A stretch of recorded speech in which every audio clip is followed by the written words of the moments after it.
علامہ صلی اللہ سیدنا محمد و علیہ و اطراطہ بعدد کل معلوم اللہ کا استغفر اللہ لا الہ الا الا هو الحی القیوم واتوب الیہ یا حی یا قیوم۔ تشخیص کی مربوطہ خامیاں، خرابیاں، نقائص۔ ملک بھر کے مطب جو ہیں شفا خانے، ان کا چکر لگا کر دیکھ لیں، جائزہ لے لیں۔ ان میں سے اکثریت ایسے معالجین کی ہے، ایسے اطباء کی ہے جو کہ نبض اور کرورہ سے تشخیص پر دسترس نہیں رکھتے۔ انہیں نہ ہی نبض سے تشخیص کرنے کا، نہ ہی مناظ شناسی کا، نہ ہی افعال الاعضاء کا، نہ ہی دوران خون اور قوام خون کے حقائق کو جاننے کی ضرورت ہے۔ وہ بس مجربات لیے بیٹھے ہیں، یہ دمے کا نقصہ ہے، یہ بواسیر کا نقصہ ہے، یہ جریان کا نقصہ ہے، اور جب بھی کوئی مریض آتا ہے تو اس کی بات سن کر جو علامت وہ بتاتا ہے، اس کی وہ علامت سن کر اس کا جو ہے وہ علاج جو ہے، جو نسخہ ان کے پاس ہوتا ہے، وہ دوائیوں کا بنڈل اس کے ہاتھ میں تھما دیتے ہیں۔ بہت سے اطباء کے پاس جا کر دیکھا ہے کہ انہیں جو ہے نبض اور کرورے سے تشخیص کا ذرا سا بھی ملکہ یا ذرا سا بھی جو ہے حاصل نہیں ہے اس پہ کمال۔ اس کی وجہ صرف یہ ہے کہ طبیہ کالجز میں نبض کو سکھایا ہی نہیں جاتا، نہ پڑھایا جاتا ہے، نہ ہی جو ہے کرورہ سے تشخیص کا علم پڑھایا جاتا ہے۔ یہ چیزیں تو اب کتابوں میں رہ گئی ہیں، اور پریکٹیکلی مجربات پہ ڈپینڈ کیا جا رہا ہے، جیسے سائیڈ افیکٹ بھی ہو سکتے ہیں اور فائدہ بھی ہو سکتا ہے۔ کالجوں میں جا کر دیکھ لیں، شاید ہی کوئی کالج ہوگا تمام کالجز میں سے یہاں پر اساتذہ کرام نبض کے بارے میں جو ہے وہ تعلیم دیتے ہوں، یا نبض کا پریکٹیکلی اطباء کو سکھاتے ہوں، نبض کے ذریعے تشخیص یا کرورہ کے ذریعے تشخیص۔ بلکہ ایسے بھی کالجز ہیں جن میں تشخیص کے جو ہیں اساتذہ وہ کہتے ہیں جی نبض کے لیے تو شیخ و رئیس بھی انگلیوں پہ نرم کرنے کے لیے جو مختلف قسم کی جو ہے وہ ادویہ لگاتے رہے اور فلاں کرتے رہے، جی نبض پر تو وہ دسترس حاصل نہ کر پائے، تو نبض کوئی اتنا بڑا پیمانہ نہیں ہے۔ اصل میں ان لوگوں نے نبض کو سیکھا ہی نہیں ہے، ان لوگوں نے کرورے سے تشخیص کا علم پڑھا ہی نہیں ہے، تو اس لیے جب خود ہی نہیں پڑھا کسی کو کیا پڑھائیں گے۔ یہ سب مجرباتی حکیم ہے، کوئی بھی ایسا ادارہ نہیں ہے۔ صرف اور صرف صابر ملتانی نے طب مفردہ جو یہ نئی طب جو دریافت کی ہے، جسے قانون مفرد اعضاء کا نام دیا ہے، یہ ایک ایسی سائنس ہے جس میں نبض پر پوری طرح دسترس ہو جاتی ہے، اور نبض کے ذریعے سے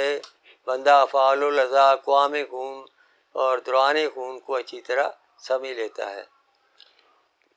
نبض تو رہی ایک طرف، ان لوگوں تو اگر پوچھا جائے، انہیں تو یہی نہیں پتہ ہوتا کہ مذاکرہ کیا ہے، دال کیا ہے، طرف ما تقدم کیا ہے، ان کی بلا جانے، یہ ان کا نام تک نہیں جانتے، حالانکہ یہی چیزیں معالج اور طبیب کے درمیان اعتماد کی روح رواں ہے، جان ہوتی ہے، یہی مذاکرہ دال اور تعارف ما تقدم، جبکہ انہیں ان کا نام تک نہیں آتا۔ تو اس لیے کہ یہ تشخیص سے ان کا کوئی واسطہ ہی نہیں ہے، یہ مجرباتی طبیب ہیں جسے عام سادہ الفاظ میں عطائی بھی کہا جا سکتا ہے۔ ہر علامت کو مرض کہہ دیتے ہیں، حالانکہ علامت اور چیز ہے، مرض اور چیز ہے۔ بخار کوئی مرض نہیں ہے، علامت ہے کسی عضو کی خرابی کی۔ جو عضو کی خرابی ہے وہ مرض ہے، بخار اس کی علامت ہے۔ درد ہے، درد کسی جگہ پہ دوران خون پوری طرح جاری نہ رہنے سے اس مقام کا دوران خون کو اپنی طرف کھینچنے کی جد و جہد کا نام درد ہے۔ کس عضو میں سکیڑ ہے، اسے جانے بغیر ہی پین کلر، مسکن، مخدرات، ادویہ تھما دی جاتی ہیں، جس سے وقتی طور پر تو فائدہ ہوتا ہے، لیکن آہستہ آہستہ وہ مخدرات کا اثر مریض کو اور کئی قسم کی بیماریوں میں مبتلا کر دیتا ہے اور دردیں بھی ختم نہیں ہو پاتی۔ اس لیے یہ ضروری ہے کہ تشخیص جو ہے اس پر مکمل ہی درستش حاصل کی جائے، اور اگر کہیں طبیب پہ کوئی تشخیص کرتا بھی ہے، جب مریض اس کے پاس آتے ہیں وہ پیٹ کا نفق ہو یا ریا ہوں، قبض ہو یا اسی طرح گیسز ہوں، اسی طرح پیٹ درد ہو یا اسہال لگے ہوئے ہوں، پیچس ہوں یا قبض ہو، پیٹ پھولا ہوا ہو یا بھوک مری ہوئی ہو یا بھوک بار بار لگ رہی ہو، ایسی تمام علامت سن کر جو معالج اپنے آپ کو کوئی تشخیص میں جانے کی کوشش کرتے ہیں، اتنا کہہ دیتے ہیں کہ تیرا پیٹ خراب ہے، حالانکہ یہ بھی تو کوئی تشخیص نہیں ہے نا۔ پیٹ خراب ہے، یہ پیٹ میں بہت سے اعضاء ہیں، معدہ ہے، آنتیں ہیں،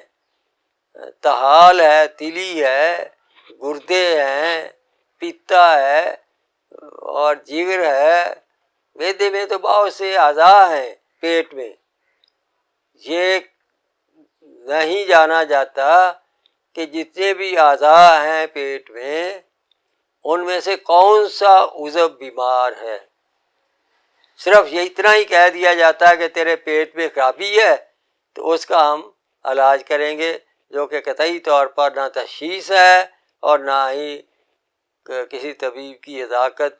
پر یہ بات دلیل کرتی ہے۔ اگر کوئی بہت ہی زیادہ اس سے بھی آگے تشخیص کر لے، اس کے بھی آگے کوشش کر لے، تو پھر یہ کہہ دیتا ہے تیرے معدے میں خرابی ہے جی، تیری آنتوں میں سوزش ہے جی۔ اسی طرح کی کوئی نہ کوئی کسی عضو کا نام لے دیتا ہے کہ اس میں خرابی ہے، حالانکہ اگر غور کیا جائے تو معدہ بھی کوئی مفرد عضو نہیں ہے، معدہ بھی مرکب عضو ہے۔ معدے میں اعصابی انسجہ بھی ہیں،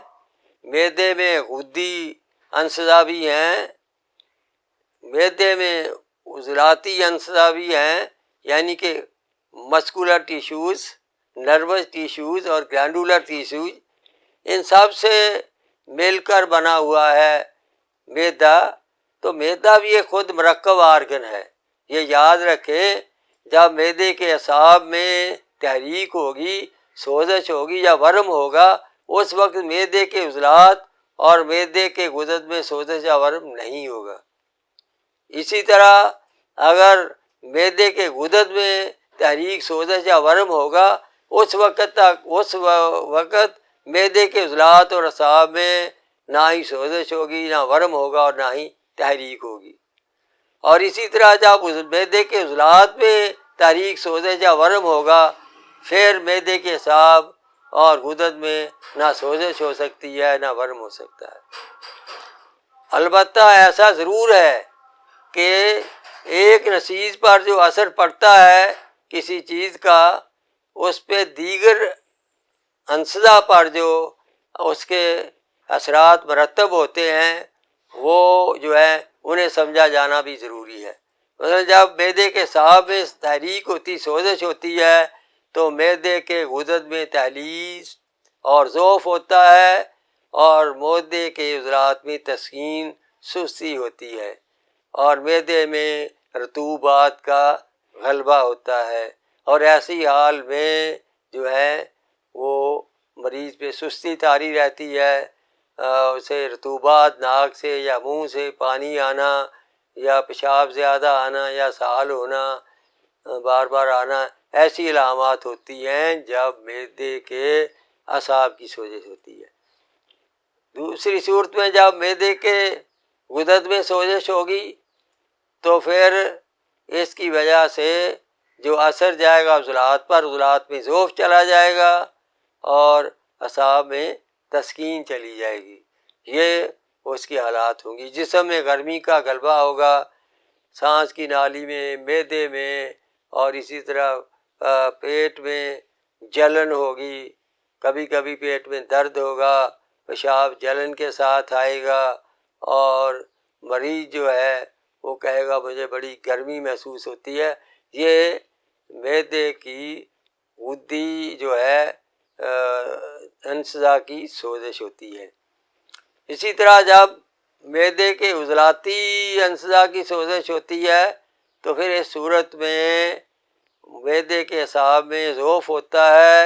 اور معدے کے غدد میں تسکین ہوتی ہے، اور یہ حالت ہوتی ہے۔ تو یہ معالج کا کام ہے کہ وہ دیکھے معدے کا کون سا پرزا، یعنی معدے کی کون سی نسیج جو ہے اس میں تحریک ہے، سوزش ہے یا ورم ہے، جس کی وجہ سے یہ بندہ پیٹ کی مرض میں مبتلا ہے، تو معدے کی مرض میں مبتلا ہے۔ اس کے بعد ہی جو علاج کیا جائے گا وہی صحیح علاج ہوگا۔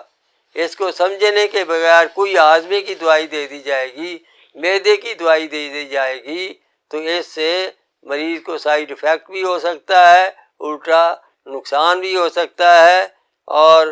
پھر جب اس دوائی سے مریض کو آرام نہیں آتا پھر کوئی نئی مرضوں کی تلاش میں نکل پڑتے ہیں اور کہتے ہیں جی اسے تو یہ فلاں نئی مرض ہو گئی ہے، حالانکہ اصل میں یہ خامی ساری تشخیص کی ہوتی ہے، اسی کی وجہ سے ناکامیاں پیدا ہوتی ہیں۔ اس لیے ہر عضو مرکب ہے 3 انسجہ سے، جو فعلی نسیج ہیں، انسجہ ہیں، فعلی ٹیشوز ہیں، نروز، گلینڈز اور مسلز۔ اس لیے ان کی مختلف صورتیں ہوں گی، تو اس لیے معدے کا کون سا نسیج بیمار ہے اس کا تشخیص کیا جانا ضروری ہے۔ اس کے بعد ہی جب دعا تجویز کی جائے گی، علاج کیا جائے گا، تو اللہ کے حکم سے شفا ہوگی۔ تو یہ ایسا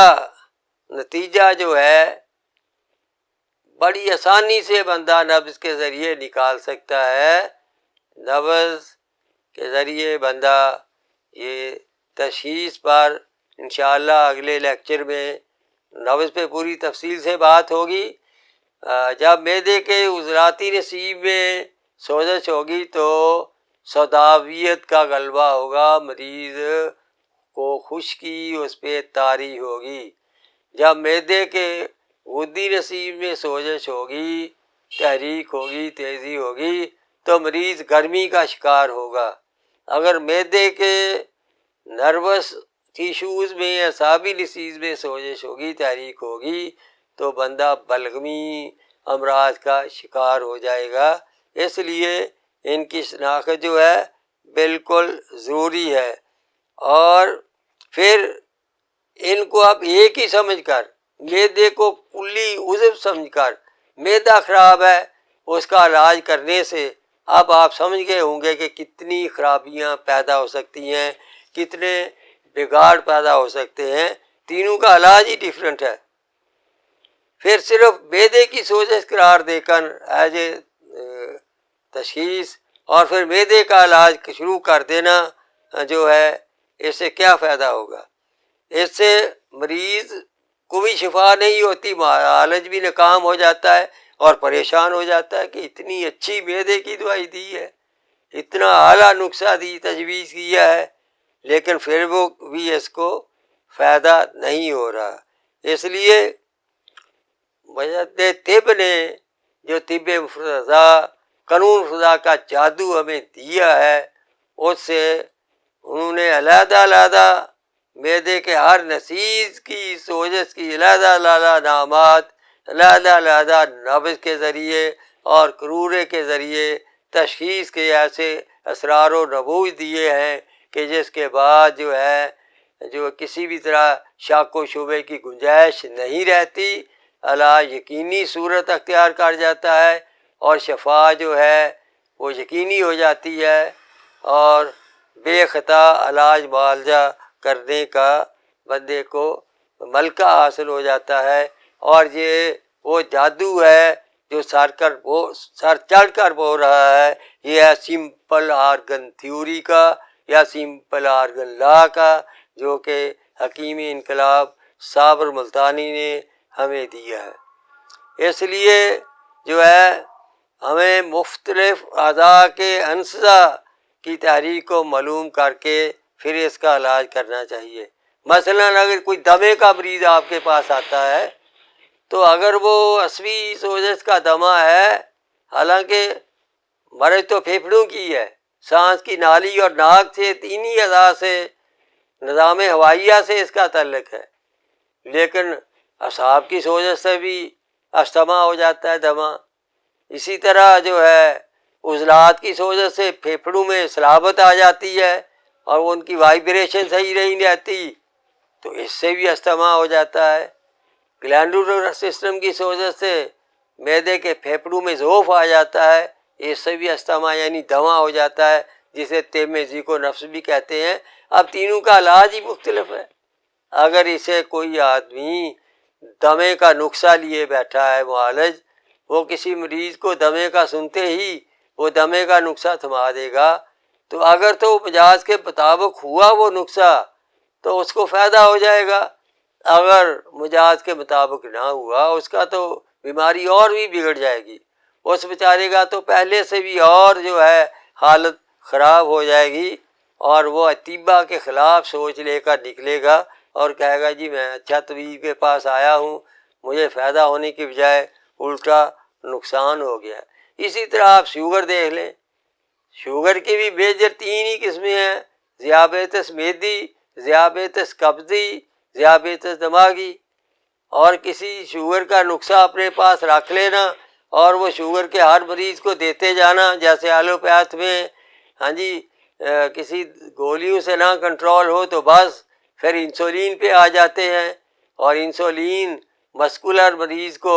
اور گلینڈولر مریض کو کے گردے تباہ کر دیتی ہے، اور مسکولر مریض کے دل کا اٹیک اور بائی پاس تک اور ستن پانے تک لے جاتی ہے انسولین۔ تو یہ سائیڈ ایفیکٹس ہیں تشخیص نہ کرنے کے، اور تشخیص کے اوپر دسترس نہ رکھنے کی وجہ سے ایسے حالات پیدا ہو جاتے ہیں۔ جب تک معالج کو یہ تشخیص نہیں ہوتی کہ کون سا پرزہ خراب ہے تو وہ کیسے ٹھیک کرے گا؟ انسانی جسم بھی تو ایک مشین ہے نا، اس میں بھی تو پرزے ہیں۔ یعنی مثال یہ دی جا سکتی عام مشین سے، اگر مشین کا کوئی مکینک ہے، کاریگر ہے، اسے مشین کے تمام پرزوں کا ہی نہیں پتہ، کہاں کہاں فٹ ہوتے ہیں، ان کے کیا کیا افعال ہیں اور ان کو کتنا کتنا کسنا ہے، تو پھر وہ کیا مکینک ہے، مشین کو کیا وہ ٹھیک کرے گا؟ اسی طرح انسان بھی ایک مشین ہے، قدرتی فطرتی، یہ مشینوں کی شاہکار مشین ہے جو اللہ تعالیٰ کی بنائی ہوئی ہے، جو اللہ نے اس پہ پرزے لگائے ہیں۔ وہ پرزے بھی جو معالج ہے ان کو اس پہ دسترس ہونی چاہیے، ان کی ماہیت، ان کے بیماریوں کی اور علامات کی آپس میں تطبیق اور تشخیص اس کے لیے ضروری ہے، اور اس مشین کی خرابی میں اصل پرزہ کون ہے وہاں تک پہنچنا ضروری ہے۔ آپ جب تک کسی پرزے کی علامات کو پرزے کی خرابی سے تطبیق دے کر علاج نہیں کریں گے کامیاب نہیں ہوں گے۔ علاج وہی کامیاب ہوتا ہے، وہی تقسیم طبیب دستے شفا رکھتا ہے، صحت کے تحفے وہی طبیب بانٹتا ہے جو تشخیص پر